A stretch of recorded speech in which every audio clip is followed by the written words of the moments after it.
Jordan Peterson Made Easy, 12 Rules for Life. Chapter 2, Rule 2, treat yourself like someone you're responsible for helping. I'll leave a link below to the first video in this series, which explains why I'm doing these simplifications of JP. And basically, it's because I believe JP can be difficult to read and he benefits from some simplification. This is not a critique, more of a tribute than a critique. I admit I found this chapter or rule to be quite hard work to unpack. It doesn't increase understanding when JP uses words like pre-cosmogonic on page 56. I've never heard that word over a lifetime. I could not see it on the online Oxford or Cambridge dictionaries. And Jordan, could you lighten up a bit on your choice of vocabulary? So from the wording of this rule, treat yourself like someone you're responsible for helping, it's not exactly clear to me what he's driving at.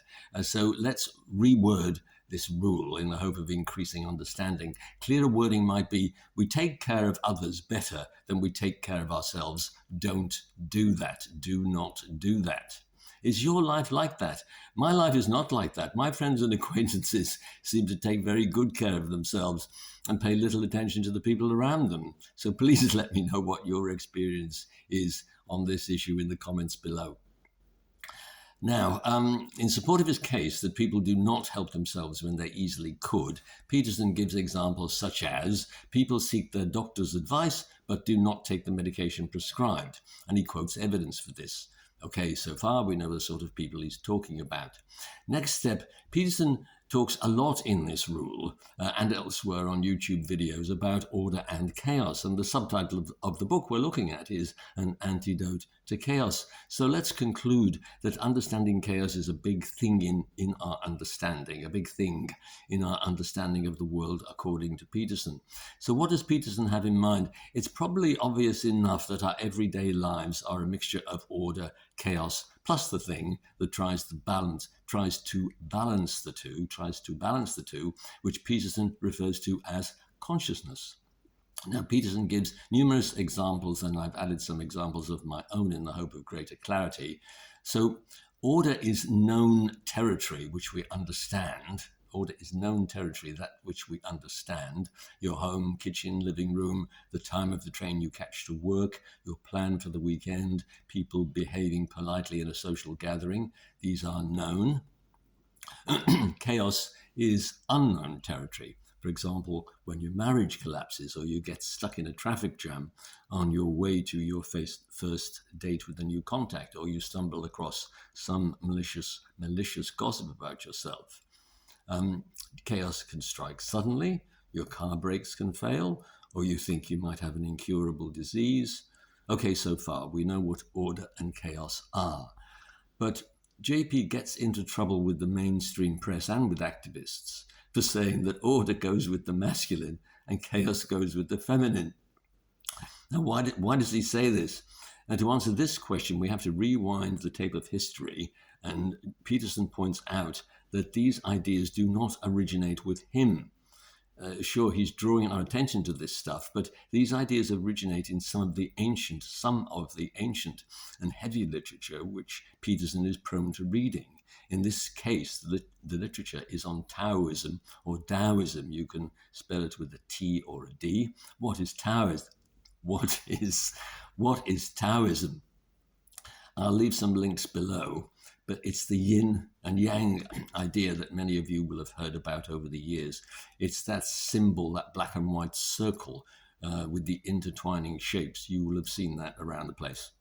Now, according to Google, Taoism is an ancient Chinese religion and philosophy which has shaped life in China for more than 2,000 years. And my guess is that Peterson refers to Taoism because it is about how people live their lives and adjust to change. So it can be considered as an ancient psychology. Peterson is a psychologist, and he's interested in ancient psychology because it shows that our problems have existed for thousands of years, and great minds have been addressing these problems for thousands of years. Taoism is a sort of psychology because it contains advice to individuals on how to attain a sense of well-being. Taoism uses concepts like balance, harmony, and equilibrium in your body and mind. And as you see in link 1 below, Taoism is relevant today and has been incorporated into present-day Western psychology. Taoism contains concepts which can be expressed as going with the flow, which is part of our talk in today's world. Now, Peterson has reminded us that Taoists believe that the world is an interplay between the known and the unknown, between chaos and order. And if you live your life well, you stand with one foot in order and one foot in chaos, because if you're only in order, nothing that's interesting ever happens to you. In chaos, new and interesting and compelling and transforming things can happen to you. So you need to combine both order and chaos. And there is a useful diagram for that in link 2. So in that link 2 diagram, the main headings are yang, which is the known, and yin, which is the unknown. And then going a step further down the diagram, you see masculinity and femininity. Masculinity is listed under known and femininity under unknown. Going further down the diagram, wait for it, masculinity is linked with order and femininity linked with chaos. But wait a minute, order is not always good. Order can go too far and become tyranny, and chaos is not always bad. There's some good stuff in it, such as nothing is ruled out, nothing is ruled in, all possibilities are open. Chaos can turn into order at any moment, so a new order can rise out of a chaotic situation. Now, you need to know when feminists are massaging the facts, and they've done it here with Peterson, and changed feminine to female and accused JP of creating a link between females and chaos, and then accuse him of using that to demean women. And as you can see from a quick look at link 2 diagram, Taoism is not a method for attacking women, and not intended as such. And it was not JP who invented the idea of putting masculinity in the same group of ideas as order and femininity in the same group of ideas as chaos. And please note the words used are masculinity and femininity, not men and women. I won't go further into that distinction because it's not what this rule is about. So, JP, where are we? Where are we? Does this explain why people take better care of others than they do themselves? No, not really. So let's press on. Peterson moves on to the Bible story of the Garden of Eden. And why is he talking about the Bible? I mean, Taoism is quite fashionable in some circles, but the Bible is certainly not fashionable. If you wanted to start a conversation, you would probably not talk about the Bible. How does Peterson expect you to take an interest in the Bible? And why is Peterson interested in the Bible? Well, I'm guessing. But Peterson, being a psychologist, may think of the Bible in a similar way to Taoism. In other words, an ancient psychology book. Why do I say that? Psychology is about thoughts. Psychology is about thoughts, feelings, and behavior. The Bible is about thoughts. Don't think about a sinful act. To do so is as sinful as committing the act itself. Feelings, love is patient, love is kind. And behavior, do not steal from other people, plus a list of other don'ts. Now, don't worry, Peterson is not a Christian as far as I know, and he's not trying to convert you to Christianity as far as I know. He seems to value the Bible as a psychology book written thousands of years ago, his point being, like Taoism, people have been studying the mind and relationships for thousands of years. Some things are deeply in us. They've been in us for thousands of years. We need to look at this old psychology literature to understand the mind today. We're not there yet. We still do not know any more about how Peterson arrives at Rule 2, treat yourself like someone you're responsible for helping. Can you see a glimmer of that anywhere? No, I can't. So, back to Peterson's writing about the Garden of Eden. In the Garden of Eden contained the tree of knowledge of good and evil, whose fruit Adam and Eve were forbidden to eat. So the tree of knowledge of good and evil was in the garden, or at least has had some sort of a presence there. And then the serpent came to talk with Eve. The serpent was evil and persuaded her to eat from the tree of knowledge of good and evil. Eve persuaded Adam to eat also, and as a result, evil expanded and the garden changed, and humans previously good, became a mixture of good and evil. That's the gist of it. Biblical scholars, please let me know if you think I've got it wrong. Please, I would be very interested to hear from you. Okay, JP, are we there yet? Does this explain why we treat others better than we treat ourselves? No, not really. Okay, so let's read further. Humans now had to deal with a mixture of good and evil inside themselves and in the world around them. And the endless tension between good and evil is the chaos that Peterson is often talking about. Peterson concludes that we cannot separate off some isolated portion of the world for ourselves and make everything good, predictable, and safe within it. We live in a chaotic world where good and evil are continuously battling with each other. Heavy stuff, but Peterson is heavy. Peterson digs deeper. It was Eve who obeyed Satan, and she was the first one to eat the forbidden fruit, but she promptly persuaded Adam to do the same thing. Why? Maybe she knew she had done wrong, but she needed Adam and she needed him to join with her, whatever she was doing. How did she do it? How did she get him to eat the forbidden fruit? Maybe she shamed him into eating the fruit. You're not a real man if you do not do this type of thing. If you do not do what I do. You're not a real man if you do not do what I do. Join in with me. If you don't join in with me, you don't love me, type of thing.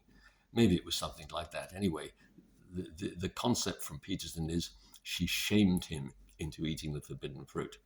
Now, Peterson draws a parallel with women today. If you don't marry me and have children, you're not taking responsibility, shaming men into doing what females want us to do. So there you are. The Bible's a psychology book. It's an ancient book, but it can explain behavior in today's world. So what about rule 2? Are we there yet?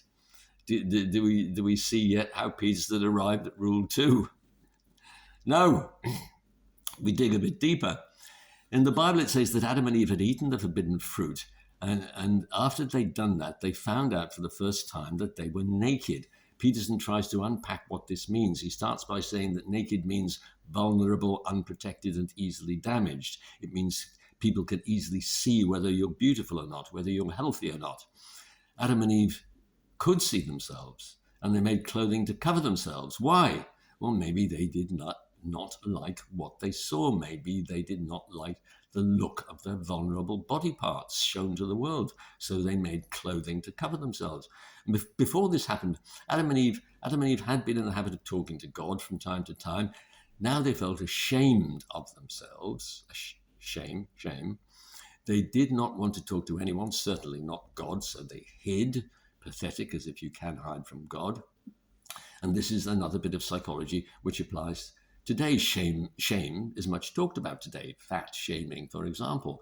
The bodies of Adam and Eve may have seemed to them so ordinary, uninteresting, unattractive maybe, or whatever, that they felt ashamed. Ashamed again.